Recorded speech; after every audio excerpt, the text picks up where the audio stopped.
Now, you know my listeners love the scoop. So on your podcast Okay. shenanigans, you mentioned that Miss Lala Kent wasn't really there for you during a difficult time. Mm-hmm. And she has Mm-hmm. kind of since gone on to bash you a bit on like IG Live and in some social media posts, and even talked about it a little bit on her podcast last week.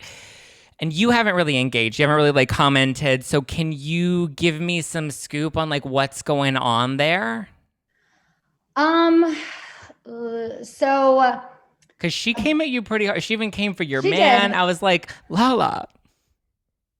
It took a lot in me to not respond, but I was just trying to be the bigger person and not keep this immature war going. I simply said a very short, not detailed version of what happened that weekend in Palm Springs on my podcast. I was just pointing out the fact that I was hurt. Like, Yeah. if you listened to my podcast and didn't just read the headlines and the recap, I was like breaking down on my podcast. I was hurt. My feelings were hurt. I was hurt I wasn't invited to her gender reveal. And I was just hurt that the way she wasn't there for me. That was all. I wasn't trying to come for her character or anything like that. I was just pointing out the fact that I was hurt. And then she goes and does this Instagram live, and a few people sent me like screen records of it, and I was like, well, that's Lala. She goes on Instagram live and rants, and I'm like, whatever, it is what it is.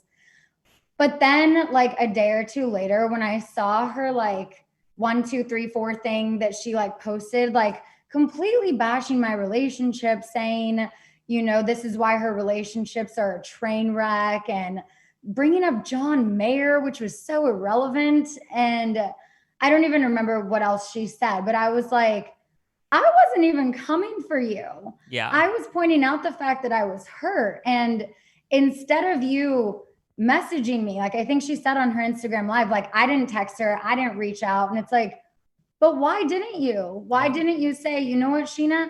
I'm so sorry. I genuinely felt I was there for you, and I'm so sorry you felt otherwise. That's all I needed. That is all. You have your perception of how things went down. You live in your own world. You say, I live on my own planet. So do you, sweetheart.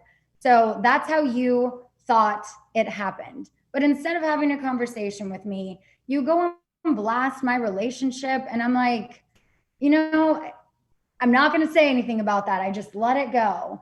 And then, like you said, I had several people this week reach out to me and say she's still talking about it on her podcast. And she sent me a text message saying, like, I'm not going to clown you publicly. And I'm like, you mean again? Because you already said everything you could possibly say about me. But this is just you needing to get your final word in. And she's like, I will never speak of you again. Like, this is the last you'll ever hear from me, whatever she said. And she's like, I want the same respect.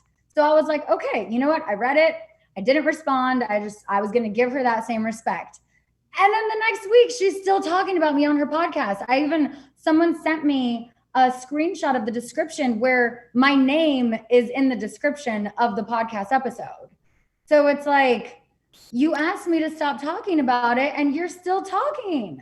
I found it interesting that she brought Brock into it in your relationship, considering how upset she got with James when he came after Randall a couple of years ago. Yeah. And I'm like, no one's brushing over the fact that Brock went golfing. I was very upset with him. I'm simply understanding.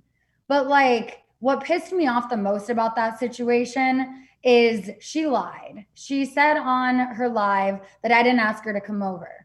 So you think in the midst of my panic attack, as I'm begging you to come over, you just casually mentioned you have dinner plans?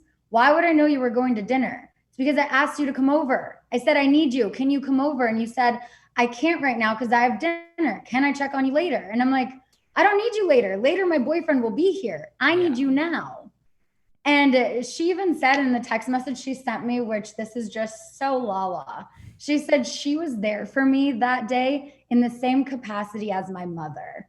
And the fact that she thinks she is up there with my mom is just a Wow. whole new low for her. So good riddance. I unfollowed her. I never see a friendship with her again. And I'm completely fine with that because honestly, for the last 3 years, I've felt myself forcing a friendship with her because every time she hurts me, she feels bad. She begs for my forgiveness.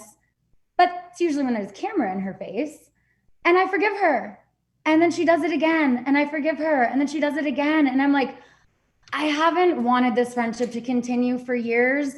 I keep forgiving you. Yeah. And at this point, I'm done. I'm checked out. I don't have room for that type of fakeness in my life anymore. Sometimes you just need to cut the cancer and you need to cut out the toxic people in your life so that you can be happy and full of positivity and light in your own life. Yeah, exactly. So Now, done.